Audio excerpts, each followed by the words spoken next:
நெல்லிக்காய் தண்ணி சட்னி பண்ண போறோம். இந்த மிக்ஸி ஜார்ல 1/2 கப் தேங்காய் துண்டுகள், 3 மீடியம் சைஸ் நெல்லிக்காயை கட் பண்ணி சேர்க்கிறேன். 4ல இருந்து 5 பச்சை மிளகாய் சேர்த்துக்கங்க. நான் 4 மிளகாய் சேர்க்கிறேன். இது தண்ணி சட்னிங்கிறதுனால நம்ம சாதாரணமா சேர்க்கறத விடவே கூட கொஞ்சம் பச்சை மிளகாய் சேர்த்துக்கணும்.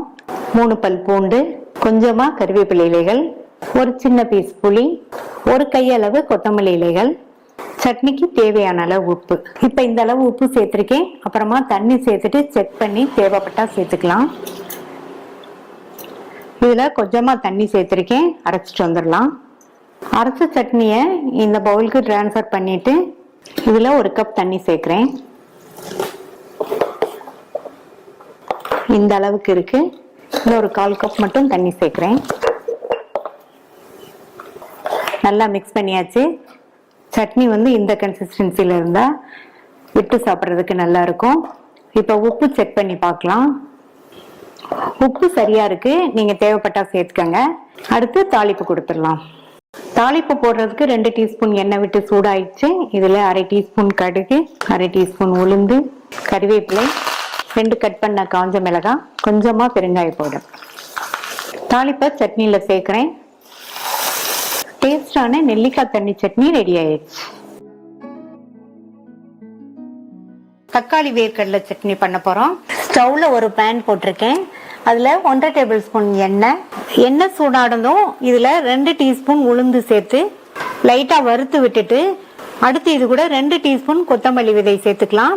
இந்த ரெண்டுமே எண்ணெயில நல்லா வறுபடட்டும். ரெண்டுமே எண்ணெயில நல்லா வறுபட்டுருச்சு. இது கூட வறுக்காத வேர்க்கடலை 1/4 கப் சேர்த்து இதையும் எண்ணெயிலேயே 2 நிமிஷத்துக்கு வறுத்துக்கலாம். 2 நிமிஷம் ஆச்சு. இது கூட 5 காஞ்ச மிளகாவை சேர்த்து 1 நிமிஷத்துக்கு வறுத்துட்டு அடுத்து இது கூட ஒரு மீடியம் சைஸ் வெங்காயத்தை இந்த மாதிரி ஸ்லைசஸா கட் பண்ணி சேர்த்து வெங்காயத்தோட கலர் லைட்டா சேஞ்ச் ஆகுற வரையும் வதக்கிக்கலாம். இந்த மாதிரி வெங்காயத்தோட கலர் லைட்டா சேஞ்ச் ஆனதுக்கு அப்புறமா இது கூட 100 கிராம் தக்காளியை சேர்த்துட்டு கூடவே கொஞ்சம் சின்ன சைஸ் புளியையும் சேர்த்து வதக்கிக்கலாம். நான் எடுத்திருக்கிற 100 கிராம் தக்காளிக்கு 5 காஞ்ச மிளகாய் கரெக்டான காரமா இருக்கும். நீங்க உங்களுடைய காரத்துக்கு தகுந்தபடி சேர்த்துக்கங்க. இப்போ இந்த தக்காளியை லைட்டா வதக்கி விட்டுட்டு 2 பிஞ்ச் பெருங்காய பவுடர், சட்னிக்கு தேவையான அளவு உப்பையும் இப்பவே சேர்த்துட்டோம்னா தக்காளி வேகமா வதங்கிரும்.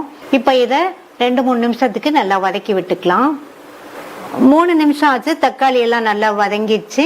ஸ்டவ் ஆஃப் பண்ணிட்டு இதை நல்லா ஆற விட்டுறலாம். ஆறிடுச்சு. எல்லாத்தையும் மிக்ஸி ஜார்ல சேர்த்துக்கலாம். இதுல கொஞ்சமா தண்ணி சேர்த்து நல்லா நைஸா அரைச்சிக்கலாம். அரைச்ச சட்னியை இந்த பவுலுக்கு மாத்திட்டு மிக்ஸி ஜாரை கழுவிட்டு உங்க கன்சிஸ்டன்சிக்கு தகுந்தபடி தண்ணி சேர்த்துக்கோங்க. நல்லா மிக்ஸ் பண்ணி விட்டுட்டு உப்பு செக் பண்ணி பார்த்துக்கலாம். உப்பு கொஞ்சம் கம்மியா இருக்கு. நான் அந்த அளவு உப்பு சேர்த்துட்டு மறுபடியும் நல்லா கலந்து விட்டுட்டு தாளிப்பு போட்டுடலாம். இந்த பேன்ல 4 டீஸ்பூன் எண்ணெய். நான் வதக்குறதுக்கு தாளிக்கிறதுக்கு எல்லாத்துக்குமே நல்லெண்ணெய் தான் சேர்த்திருக்கேன். எண்ணெய் சூடானதும் அதுல 1 டீஸ்பூன் கடுகு, 1/2 டீஸ்பூன் உளுந்து. கடுகு நல்லா பொரிஞ்சிருச்சு. உளுந்தும் கலர் மாதிரி சிவந்துருச்சு. இது கூட 4 பூண்டை நல்லா ஸ்லைஸ் பண்ணி சேர்த்துக்கலாம். இந்த மாதிரி தாளிப்புக்கு பூண்டை ஸ்லைஸ் பண்ணி சேர்த்துக்குங்க. நல்லா வாசனையா இருக்கும். இந்த பூண்டை லைட்டா வதக்கி விட்டுட்டு அடுத்து இது கூட கறிவேப்பிலை சேர்த்துக்கலாம். 2 கட் பண்ண காஞ்ச மிளகாய். நல்லா இதை வதக்கி விட்டுட்டு தாளிப்பை சட்னியில சேர்த்துடலாம். ரொம்ப ரொம்ப சுவையான தக்காளி வேர்க்கடலை சட்னி ரெடி ஆயிடுச்சு.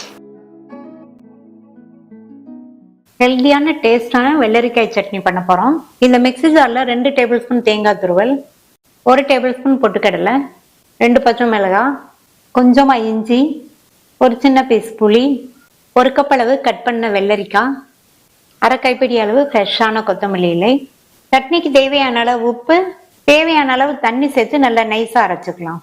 இந்த அளவுக்கு நைஸா அரைச்சிட்டு இதை வேற ஒரு பவுலுக்கு டிரான்ஸ்ஃபர் பண்ணிடலாம். மிக்ஸி ஜாரை கழுவி தண்ணி சேர்க்கிறேன்.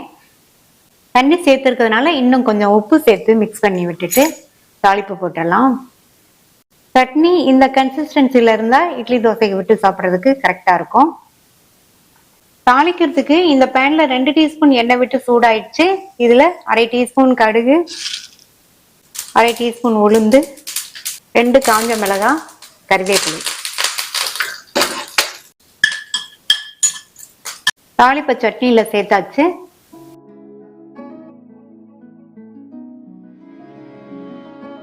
புதினா கொத்தமல்லி சட்னி பண்ண போறோம்.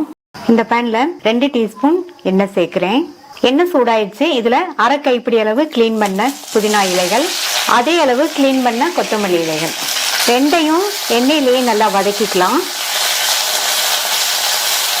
புதினா கொத்தமல்லி ரெண்டையும் இந்த மாதிரி கலர் மாறாத அளவுக்கு வதக்கிட்டு இதை தனியா எடுத்து வச்சுக்கோங்க. அடுத்து 1 டீஸ்பூன் எண்ணெய் சேர்த்து சூடாகட்டும். இப்போ எண்ணெய் சூடாயிடுச்சு. அதுல 2 பூண்டு, 4 பச்சை மிளகாவை கீரி சேர்த்துக்கோங்க. கூடவே ஒரு மீடியம் சைஸ் பெரிய வெங்காயத்தை இந்த மாதிரி ஸ்லைசஸா கட் பண்ணி சேர்த்து எல்லாத்தையும் வதக்கிக்கலாம். வெங்காயம், பூண்டு, பச்சை மிளகாய் எல்லாமே நல்லா வதங்கிருச்சு. இதுல ஒரு சின்ன கோழிக்குண்டு சைஸ் அளவு புளியை இந்த மாதிரி பிச்சு சேர்த்து இதையும் லைட்டா வதக்கி விட்டுட்டு ஸ்டவ் ஆஃப் பண்ணிருங்க. வதக்கி வச்சதெல்லாம் ஆறிடுச்சு. ஃபர்ஸ்ட் இந்த மிக்ஸி ஜார்ல வெங்காயம், பூண்டு, மிளகாய், புளி எல்லாத்தையும் சேர்த்துட்டு கூடவே 1/4 கப்பு பொட்டுக்கடலை, 1/4 கப் தேங்காய் துருவல், சட்னிக்கு தேவையான அளவு உப்பு, இதுல தேவையான அளவு தண்ணி சேர்த்து நைஸா அரைச்சுக்கலாம். இந்த மாதிரி அரைச்சிட்டு அடுத்து இதுல நம்ம ஃபர்ஸ்ட் வதக்கினா புதினா கொத்தமல்லி இலைகளை சேர்த்து நைஸா அரைச்சிடாம அங்கங்க இந்த இலைகள் லைட்டா தெரியுற மாதிரி கோர்ஸா அரைச்சுக்கலாம். சட்னியை இந்த பவுலுக்கு மாத்திட்டு தாளிப்பு போட்டலாம். தாளிப்பு போடுறதுக்கு 2 டீஸ்பூன் எண்ணெய் விட்டு சூடாயிடுச்சு. அதுல 1/2 டீஸ்பூன் கடுகு, 1/2 டீஸ்பூன் உளுந்து, கொஞ்சமா கறிவேப்பிலையும் ஒரு கட் பண்ண காஞ்ச மிளகாவும் சேர்த்துட்டு தாளிப்ப சட்னியில சேர்த்தாச்சு. சூப்பரான டேஸ்ட்ல ஹோட்டல் ஸ்டைல் புதினா கொத்தமல்லி சட்னி ரெடி ஆயிடுச்சு.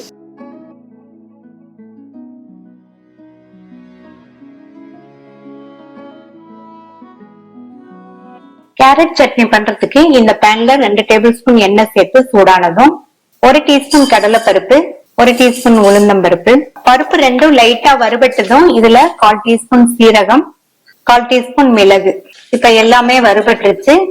பருப்புமே நல்லா பொன்னிறமா வறுபட்டுருச்சு. இது கூட 5 காஞ்ச மிளகாய், 4 பல் பூண்டு, கட் பண்ண ஒரு மீடியம் சைஸ் பெரிய வெங்காயம். வெங்காயம் வதங்கி கண்ணாடி பதம் வந்ததும் கட் பண்ண 2 மீடியம் சைஸ் தக்காளியை சேர்த்துட்டு சட்னிக்கு தேவையான அளவு உப்பு நல்லா மிக்ஸ் பண்ணி விட்டுட்டு மூடி வச்சிடலாம். தக்காளி வதங்கி நல்லா மசிஞ்சு வரட்டும். தக்காளி எல்லாம் நல்லா வதங்கி மசிஞ்சிருச்சு. அடுத்து இதுல 150 கிராம் கேரட்டை தோல் சீவிட்டு சின்ன பீஸ்களா கட் பண்ணி வச்சிருக்கேன். அதை சேர்த்துட்டு மீடியம் ஃப்ளேம்ல வச்சு இதை ஒரு 3 நிமிஷத்துக்கு வதக்கிக்கலாம். கேரட் 3 நிமிஷமா வதங்கிருச்சு. இதுல 1 இன்ச் அளவுள்ள புளி, 2 டேபிள் ஸ்பூன் தேங்காய் துருவல், கொஞ்சமா கொத்தமல்லி இலை ஒரு பரட்டி விட்டுட்டு ஸ்டவ் ஆஃப் பண்ணிடலாம். இப்ப நல்லா ஆறிடுச்சு. மிக்ஸி ஜாருக்கு மாத்திட்டு இது கூட 1/2 கப் தண்ணி சேர்த்து அரைச்சுக்கலாம். அடுத்து இந்த பேன்ல 1 டேபிள் ஸ்பூன் எண்ணெய் சேர்த்து சூடானதும் 1/2 டீஸ்பூன் கடுகு, 1/2 டீஸ்பூன் உளுந்து, அடுத்து கறிவேப்பிலை, 2 காஞ்ச மிளகாய், இது கூட 1/4 டீஸ்பூன் பெருங்காய பவுடர். இதுல நம்ம அரைச்ச சட்னியை சேர்த்துட்டு அடுத்து இதுல 1/2 கப் தண்ணி. சட்னியை சேர்க்கும் போது ஸ்டவ் சிம்ல வச்சுட்டு சேர்த்துக்கோங்க. நல்லா கலந்து விட்டாச்சு. ஸ்டவோட தீய கொஞ்சம் கூட்டி வச்சு இத ஒரு 2 நிமிஷத்துக்கு கொதிக்க விடலாம். நம்ம கேரட் வதக்கும் போது 3 நிமிஷம் வதக்கி இருக்கோம். இப்ப 2 நிமிஷம் கொதிக்க விட்டோம்னா கேரட்டோட பச்சை வாசனை கொஞ்சம் கூட தெரியாம சட்னி சூப்பரான டேஸ்ட்ல இருக்கும். இப்ப சட்னி 2 நிமிஷமா கொதிச்சிருச்சு. இதுல பொடியா கட் பண்ண கருவேப்பிலை இலைகள் கொஞ்சம் சேர்த்துட்டோம்னா இன்னும் நல்லா சட்னி சூப்பரா ஜம்முன்னு வாசனையா இருக்கும். மிக்ஸ் பண்ணி விட்டுட்டு ஸ்டவ் ஆஃப் பண்ணிடலாம். ட்ரை பண்ணி பார்த்துட்டு உங்க கமெண்ட்ஸ் சொல்லுங்க. தேங்க்யூ.